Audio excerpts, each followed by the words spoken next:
On today's episode of Locked On Wild, Dr. Frankenheinz blends the lines against Chicago, and it leads to the Wild grabbing a point they probably wouldn't have gotten last year. Hey, this is Matt Boldy, and you're listening to Locked On Wild. You're Locked On Wild, your daily podcast on the Minnesota Wild. Part of the Locked On Podcast Network, your team every day. What is happening, everybody? Welcome into another episode of Locked On Wild, your daily Minnesota Wild podcast. Part of the Locked On Podcast Network. We are your team each and every day. And we thank you for making Locked On Wild your first listen each and every day as well. Make sure you subscribe on YouTube and your favorite podcast platform so you don't miss out on any new episodes throughout the week. Today's episode of Locked On Wild is brought to you by Game Time. Download the Game Time app, create an account, and use code LOCKEDONNHL for $20 off your first purchase. On today's episode of Locked On Wild, we recap a road trip in which the Wild got 5 out of 6 points, but ended with a clunker against Chicago. We'll take a look at why a point this year is a step in the right direction compared to what would have happened last year.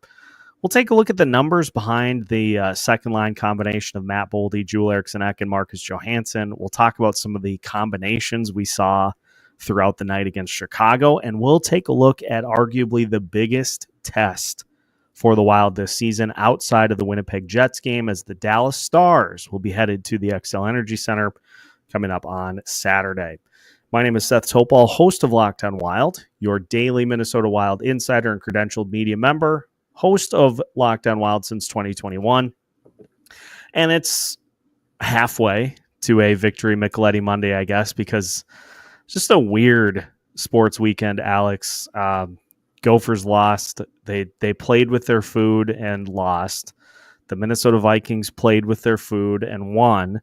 The Minnesota Wilds showed up to dinner late and lost. And the Minnesota Timberwolves just left before the food even got there. So just a weird sports weekend, but I do want to start because I think it's pretty safe to say that last year's Minnesota Wild team would have lost in regulation to Chicago with the way things went. And I'm not trying to, bright side a loss, because it's a game that they really should have. It's a horrible Chicago team, just horrible. Yeah. And you made life pretty easy for Peter Mrazek to get comfortable. Mm-hmm. So at the end of the day, it's a game that you should win. But I'm also not going to brush off the fact that they got 5 out of 6 points and that they did what they needed to do when they clearly weren't playing well.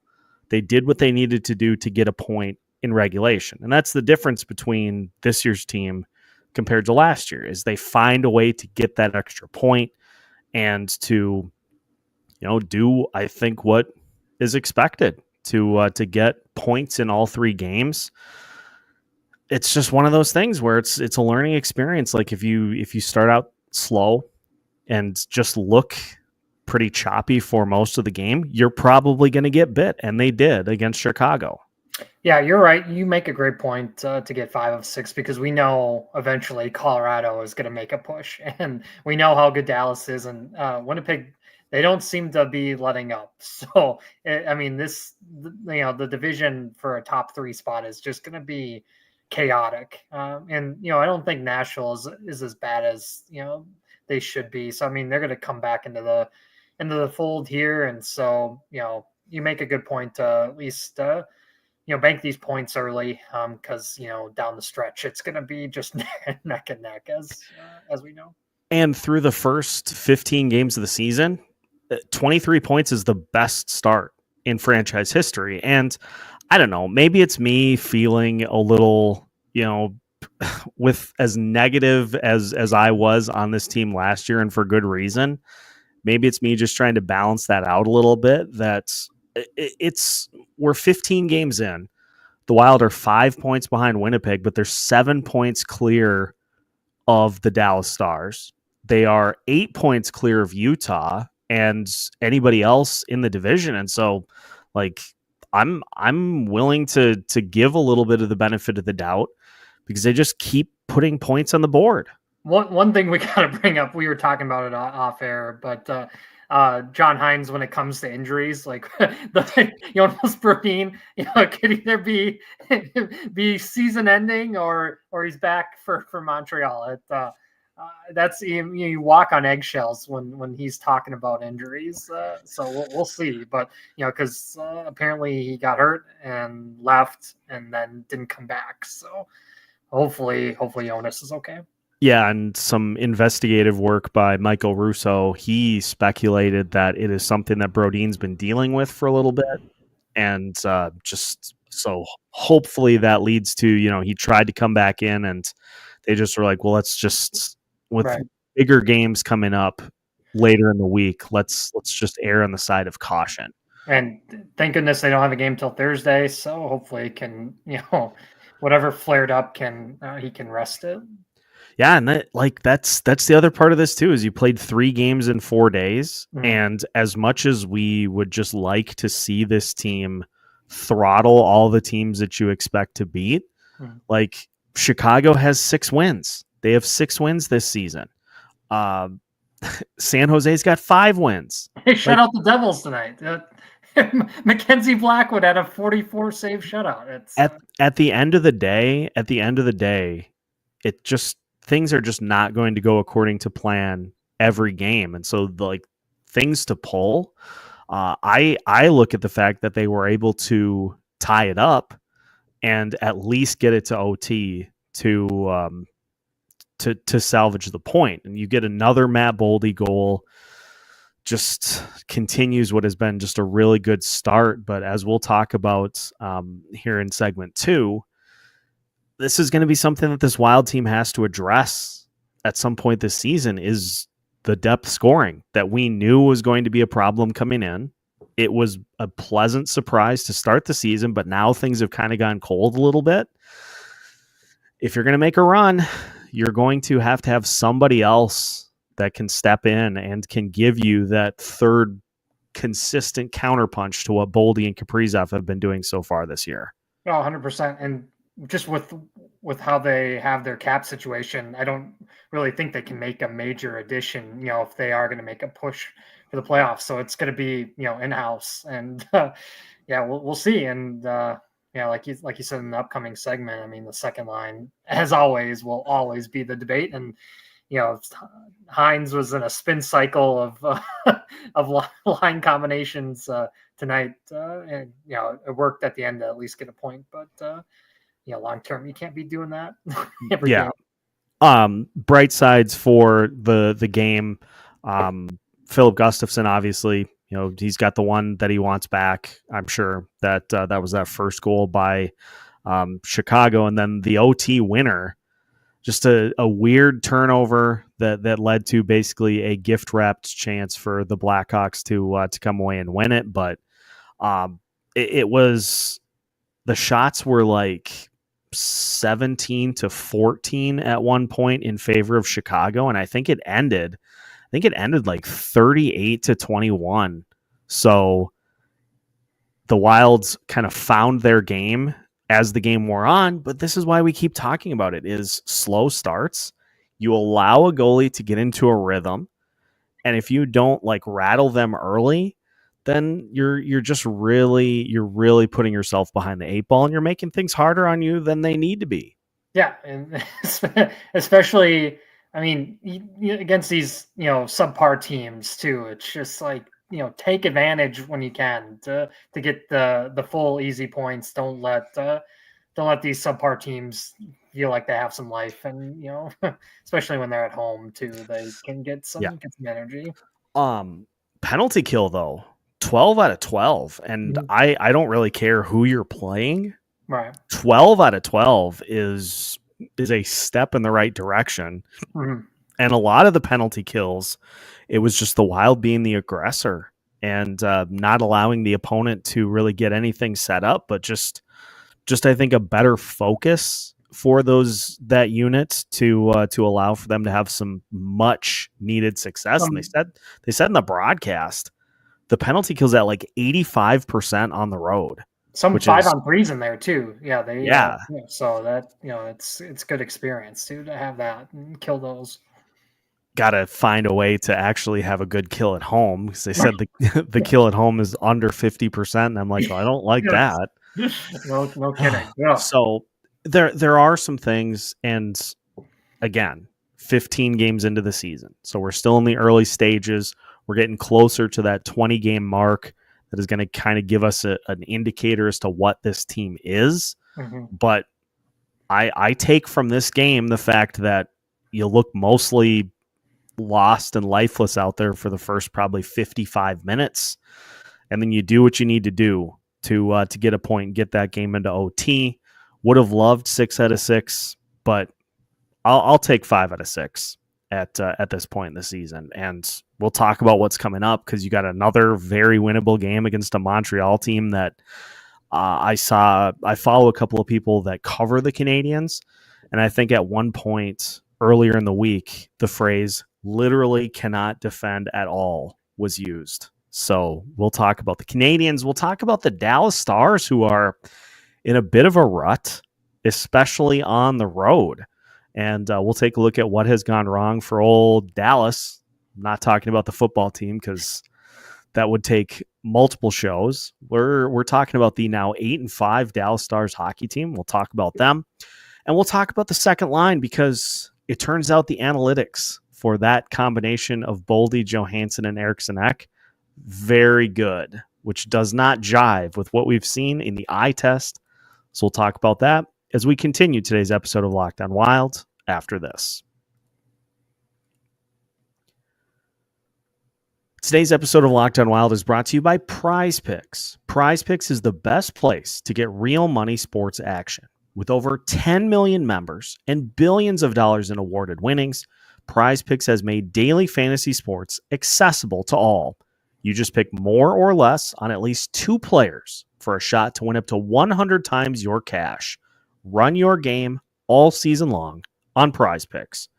Plus, Prize Picks is the only real money daily fantasy platform with an injury insurance policy, so your lineups stay in play even if one of your players gets injured. If your player leaves in the first half and doesn't return, Prize Picks keeps your lineup live. Sorry for those that had Tank Bigsby against the Minnesota Vikings. He had like 1 carry and then I think left the game. So if he was in your Prize Picks lineup, don't worry, you are in good shape.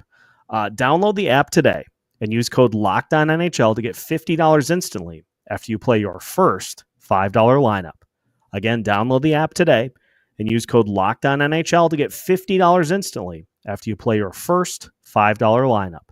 Prize Picks. Run your game. Today's episode of Locked On Wild is also brought to you by Game Time. We're in the thick of the winter sports season. The NBA, the NHL in full game action. College football getting towards the end of the season, which means those rivalry games take a whole nother level. And of course, you got the NFL as well. And there's no shortage of opportunities for you to see your favorite teams in action.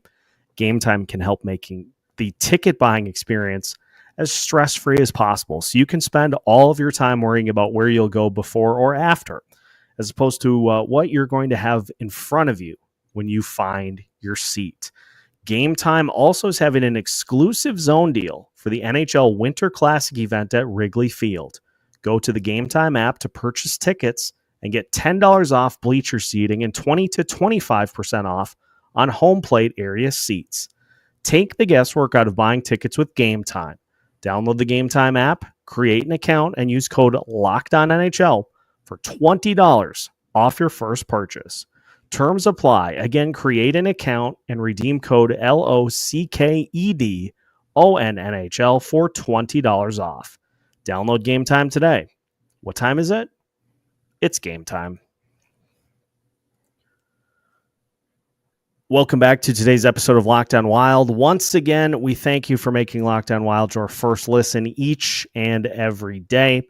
We will have you covered for Thursday's game against the Montreal Canadiens. Talk more about them coming up, but finishing up the long process here that took the entirety of the week. So apologies for no postcasts or live episodes. As you can see behind me, got a lot of stuff moving around. So just about finished. So Thursday we should get everything back and ready to rock. So we'll keep you posted.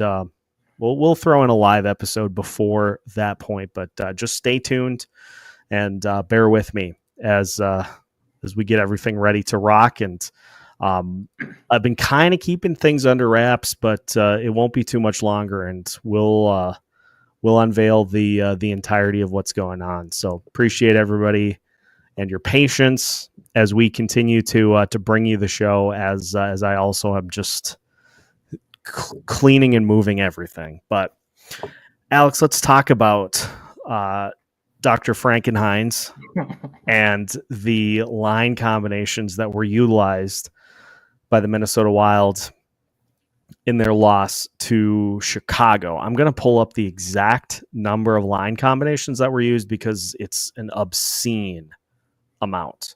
The Wild used, oh boy, it's going to take me a while. 1, 2, 3, 4, 5, 6, 7, 8, 9, 10, 11, 12, 13, 14, 15, 16, 17, 18, 19, 20, 21, 22, 23, 24, 25, 26, 27, 28 different line combinations in the game. Now, obviously some of those were, just little change ups, just looking for a little bit of a spark. But, we continue to see Matt Boldy, Eriksson Ek, and Marcus Johansson. And it is, I think, the most commonly pointed out combination by listeners that needs to just be better. Brett Marshall, listen to these statistics. Brett Marshall put this together. Johansson, Eriksson Ek, and Boldy in the last 3 games. They've played 24 minutes, 34 seconds of ice time together. They have a 1-0 goal advantage. Shot attempts is 39-5 in favor of Boldy, Eriksson Ek, and Johansson. 15-1 shots on goal. 15-1. 1.83 expected goals to 0.35 expected goals against, and high danger chances is 9-3 in favor of Boldy, Eriksson Ek, and Johansson. That paints one picture. And I don't know what to make of it, because we clearly see some different things. This is very interesting that the eye test and the analytics are so different, because I look at what we saw for this game, and we are putting another tally on the Ofer Johansson tally. We're adding another. Sorry, I didn't workshop that before I said it. 15 minutes, 10 seconds, no shots on goal, 1 penalty, 2 hits. But for whatever reason, the statistics are just so good for that combination. I'm wondering if you add in a player that can help you out a little bit to what Boldy and Eriksson Ek are doing. I'm wondering if those numbers go substantially higher. I don't know what to make of it, because we keep saying that's a spot that you just have to have some production. And we keep seeing those 3 put together. Yeah, it's mind-boggling. It's defying what you're actually viewing on the ice there. And then I know people were freaking out that Marcus Johansson was on the ice in overtime too. It's I don't know what they're gonna do. It's a very it's a conundrum. Like I said, you can't spin cycle lines like Heinz did. Every game. You need to get some chemistry, but it's crazy. And we see a lot of criticism for Matt Boldy too online, which it's as we know. I just think if he's leading the team in goal scoring, like what more could you ask for him? Yeah, and let's be clear, it's mostly one person. I'm not going to put that person on blast, but if that person is listening to this show, well, you know who you are. Matt Boldy's whatever is so low on the totem pole for issues this team is having right now. Like it doesn't even factor in, but I just like one thing that we did see tonight that I was like, okay, is Kaprizov, Boldy, and we saw Kaprizov, Boldy, Rossi, and Kaprizov, Boldy, Zuccarello with Boldy as the center. And I'm like, that was awesome. Yeah, I was intrigued by that. We've seen in the past where Boldy's played a little center. But this is why I think I like John Hines so much more than Dean, is because he's so much more of a feel coach than Dean was. And he's way more apt to say, these three guys are playing really well tonight.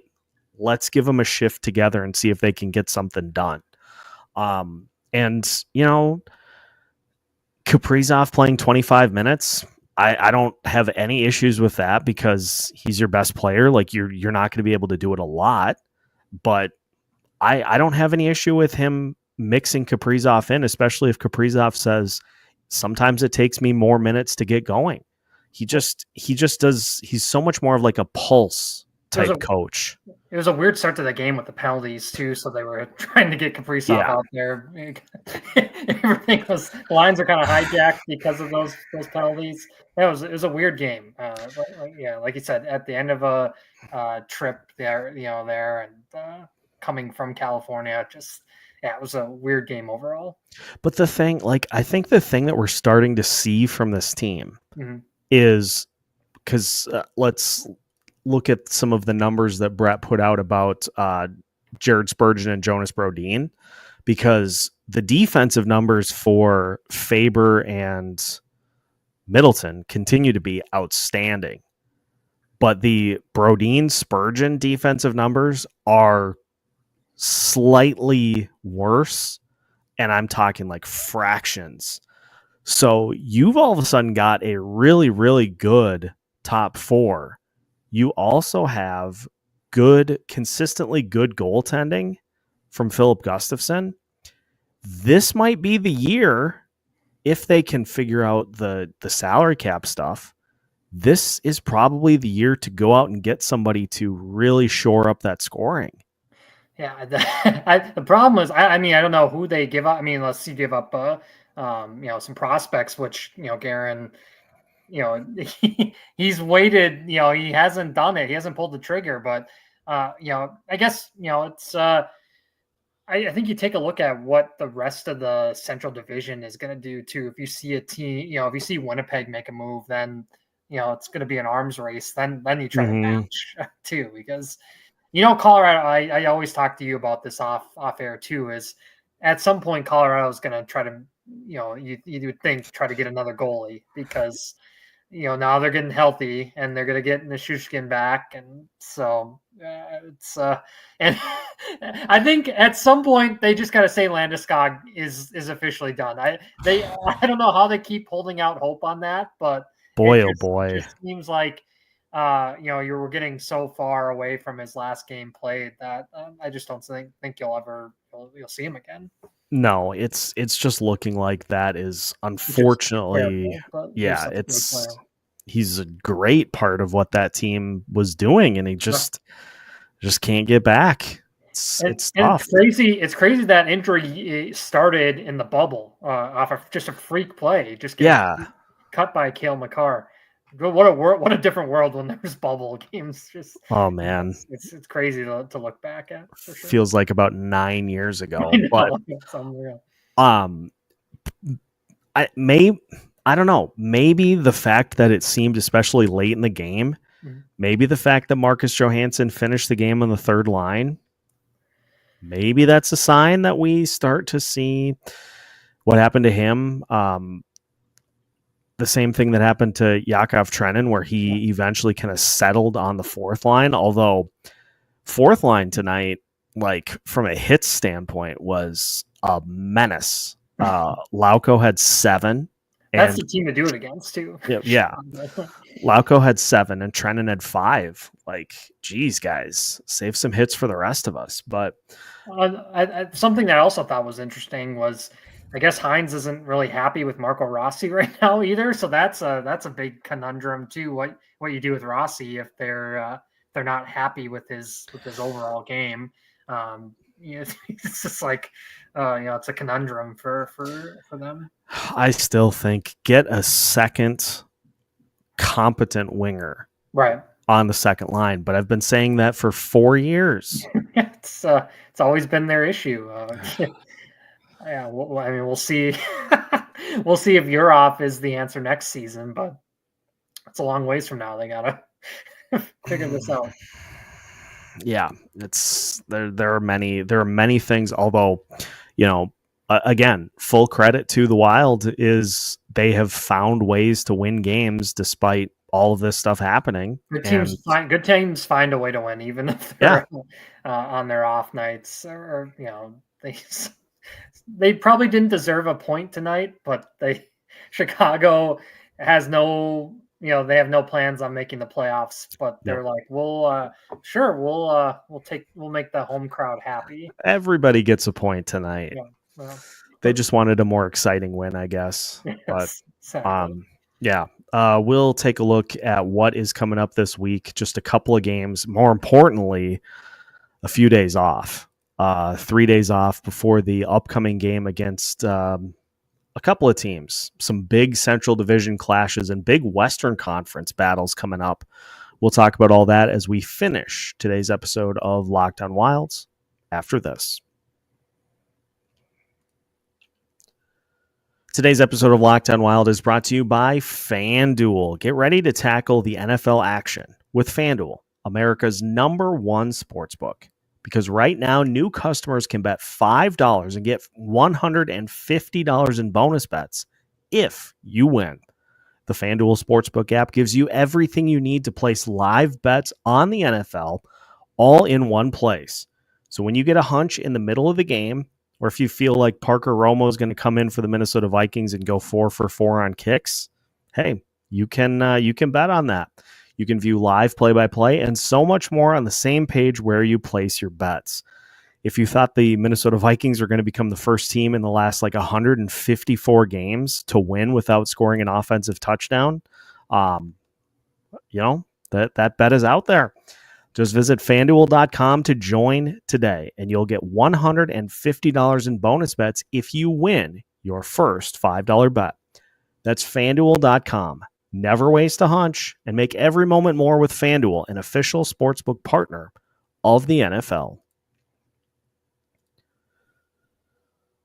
Final segment of today's episode of Locked on Wild. Once again, we thank you for making Locked on Wild your first listen each and every day. Seth Topol joined by Alex Micheletti. And Alex, couple of games coming up this week as the Wild will host the Montreal Canadiens. And we'll also host the Dallas Stars. The first matchup against the Dallas Stars this season.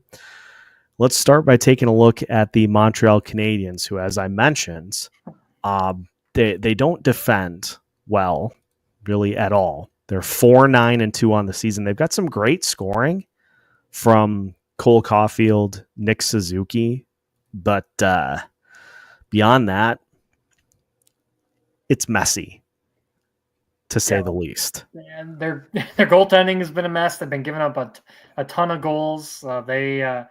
They're a team that really misses Patrick Laine too. It's just that hurts not having him. But they're just a weird team. They give up goals in bunches too, which is really kind of demoralizing. They need a defenseman in the worst way to trade for one for sure. They have the fewest points in the NHL at 10. 4-9-2, as I mentioned. They're averaging 2.6 goals per game. So in 15 games, they've scored 39 goals. They are giving up just over 4 per game. Power play is at 22%. Penalty kills at 80%. But here's the big one. Shots per game, they are dead last at 24.6. The Minnesota Wild, by comparison, are 18th at 28.8. Shots against per game, they are 6th at 31.5 per game allowed. The Minnesota Wild are somewhere 18th at 28.4 shots allowed per game. So something's got to give here. And for a team whose offense was inconsistent against Chicago, this has been the one thing I think so far this year we've seen under John Hines, is that if the team has a sluggish start in a game, they usually do a much better job of getting going out of the gate, especially with days off, with time to rest. And perfect opportunity to just pot a couple against Montreal and put this game away right off the bat, so that you're not having to expend extra energy heading into a much more important game against Dallas, but also avoid the trap game. Yes, they have to. They had a weird game with Montreal last season too. It was just chaos.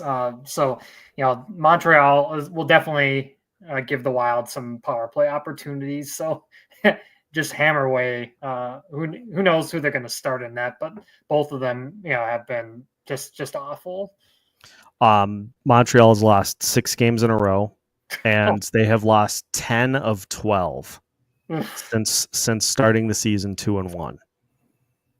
That is hideous. Just hideous. It's not great. It's not great. Cole Caulfield is having the weirdest statistical season of all time. He has 10 goals and 1 assist. Oh, man. I don't get it. He's trying to do everything himself. It's because Nick Suzuki has 9 assists. So he's just setting him up for all the goals. But as you alluded to, the goaltending, Sam Montembeault, 3-7-1. A 3.51 goals against average and an 888 save percentage. Caden Primo, 1-2-1. His goals against average is 4.38.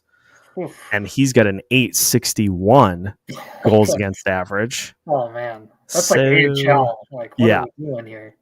So here's what I'd like to see. I haven't looked at the heat map for the last couple of games because obviously I've had other things going on. Mm-hmm. But this feels like a really good opportunity for the Wild to get back to what has worked really well for them all season. Get to between the face-off circles and just start ripping. Get to the net, start ripping shots, tip some in off of rebounds, and just kind of get back to what was working so well early in the season. Yeah, just pound away, like you said. And, this Montreal team, they just when they give up a couple, they just seem demoralized, and just then it just completely goes off the rails for them. And as we've seen with the goaltending too, then it's just the goalies just are not giving them any help. And it's it puts way too much pressure on their offense. And look, they can't even get the puck on net, which is you aren't going to win many games. No, with low shot totals.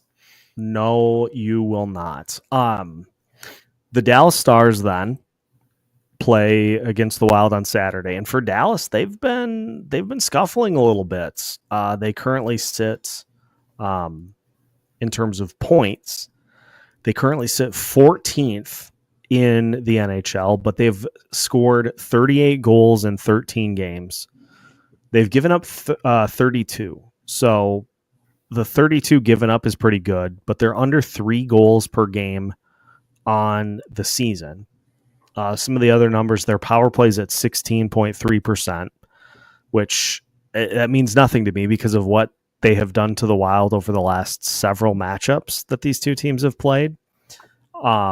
Penalty kill is at 83.7. But, this is just another game that's, if you get off to a good start, you get a chance to make a little bit of a statement here against a division rival.